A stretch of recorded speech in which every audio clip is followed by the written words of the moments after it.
Metal Gear Solid 4: Guns of the Patriots, the story of Snake, who's become one of the most popular characters in the industry, is coming to a close. Repeating a familiar pattern, everything that's been teased by writer, producer, director Hideo Kojima in numerous trailers is about to become reality as it lands in the hands of players. Impressive and uncompromising, it's sure to inspire just as much love, hate, discussion, and debate as any other game in the series.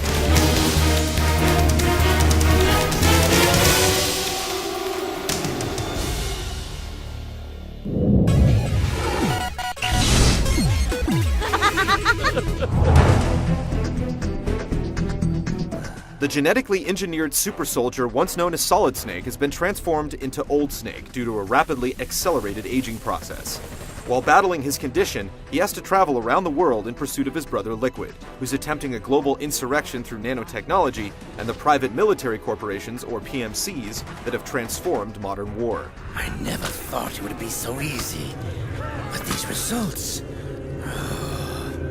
refreshing. The game opens in the Middle East, then moves to Latin America, and eventually arrives at a key location in Metal Gear history, haunted by old memories, some of which still have some life left in them. While wrestling with some heavy themes and following its core story of one extremely rugged old man trying to save the world before he bows out of it for good, Guns of the Patriots lays every last card the series has left on the table, taking on unanswered questions from numerous past titles and calling in every character still standing to play their role. It's a lot to take in, and even with a high tolerance for epic-length cutscenes and your fondness for the series, it sometimes feels like too much. The sometimes bloated, messy, and tangled effort to sort out the backstory can completely eclipse the immediate plot, damaging the game's flow and urgency. The nanomachines currently in use by militaries and PMCs are third generation. Redundancy and information overload could tempt you to skip a scene and later regret what you might have missed, or make you pause for a break even if you want nothing more than to see what happens next. But even with its problems, the game's all-encompassing approach may be the only way this monumental saga could end.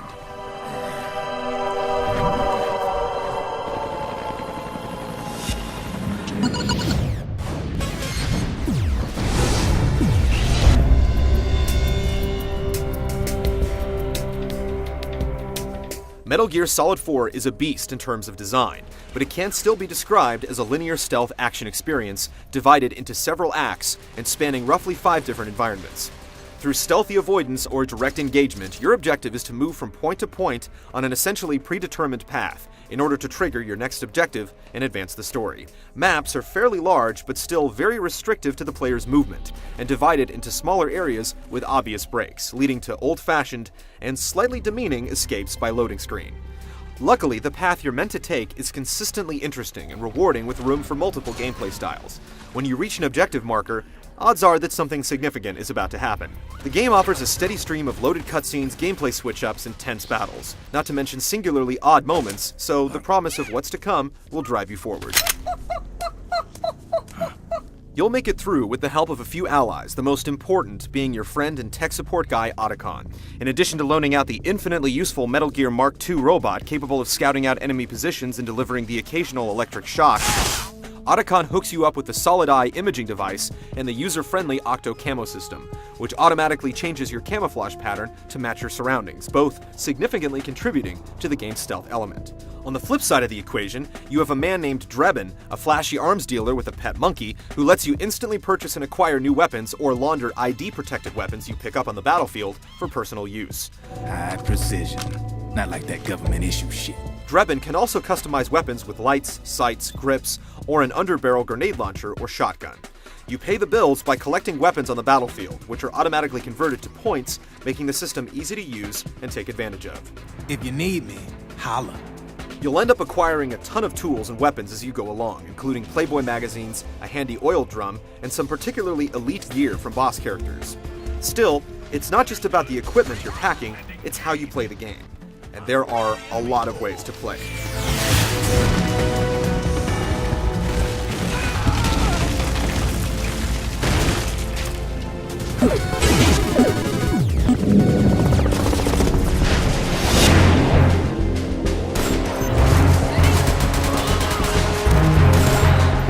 War has changed, and Metal Gear's trademark tactical espionage action has changed with it. Sure, playing Metal Gear is still about hiding, sneaking, and shooting your way to your objective.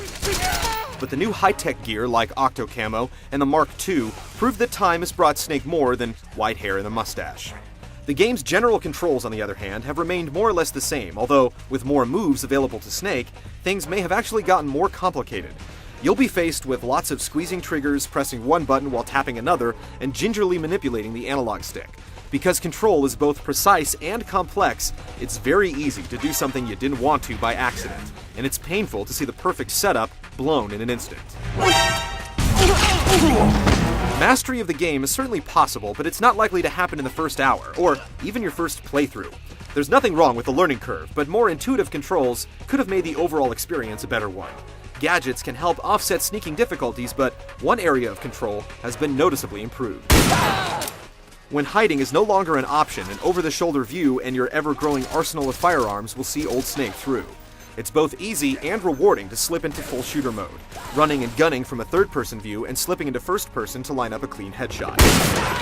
With formidable, aggressive new enemies, including teams of acrobatic female supercommandos known as Frogs, mooing biomechanical walkers known as Gecko, and worthy creative boss battles with the animalistic Beauty and the Beast core, very pretty girls with very ugly psychological issues, improved shooting is a very welcome prospect. The enemy AI exhibits visibly smart squad behavior when searching you out in alert or caution mode, though they're not so sharp that you can't get off the hook by playing dead or hopping into your trusty barrel at the right moment. When it comes to the militia versus PMC dynamic, either side will be cool if you're shooting the other guys, but it doesn't go much further than that. Stress and psych meters appear as a new gameplay element, but while they can affect your performance in battle, low psych in particular can be a killer by destroying your ability to aim your weapon. The meters seem to get more use during cutscenes, illustrating Snake's mental ups and downs.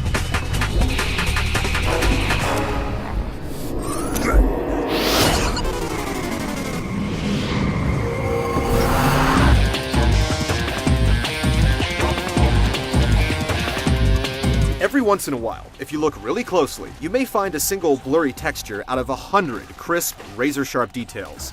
That's one of the few negative things you can say about MGS4's presentation, an exceptional package of standout artistic design and technical excellence, coupled with a thoroughly professional and memorable soundtrack and excellent voice work. War has changed. The age of deterrence has become the age of control.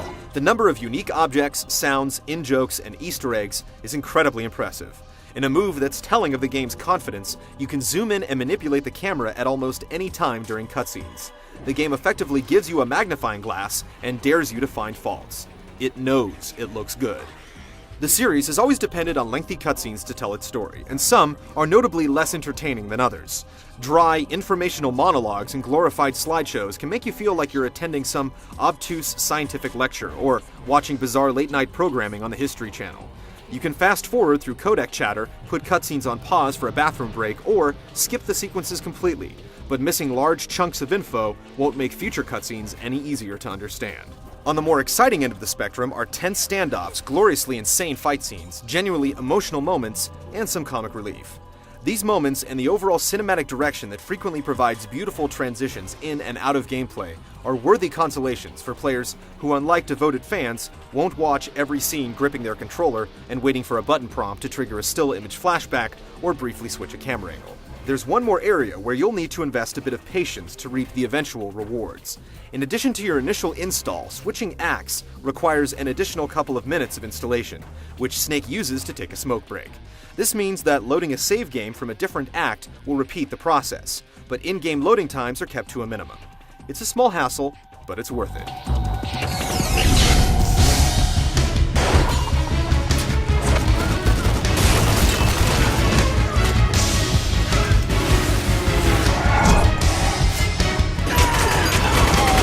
Metal Gear Solid 4 is a unique, multi-layered experience that, when all is said and done, is a worthy conclusion to an important series. In addition to coming through as a sequel, the game stands as a ringing endorsement for the technical capabilities of the PlayStation 3.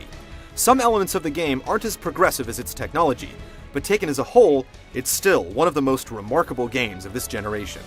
As for Old Snake, regardless of your feelings about the series, this soldier has given his all and truly deserves his final salute.